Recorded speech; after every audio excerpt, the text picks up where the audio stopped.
Қазақ эстрадасының жұлдызы Алтынай Жорабаева осыдан 15 жыл бұрын түсірілген суретін жариялап, елді тәнті етті.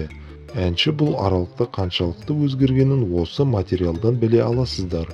Алтынай Жорабаева Instagram парақшасында мұрағаттағы фотоларымен бөлісіп, желідегілерді бір қуантты.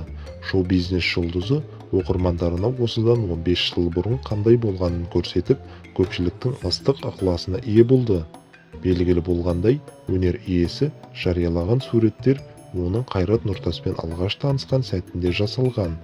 Бұл ерекше естелік фотоларды Жорабаеваға хитменнің анасы Гүлзира Айдарбекованың өзі жолдаған.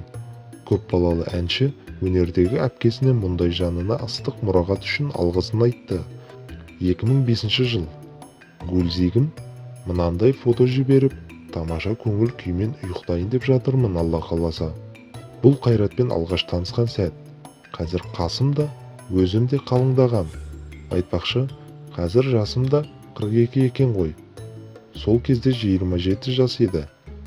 Түн тыныштығын берсін баршаңызға, деп әзілдесті Алтынай Жорабаева.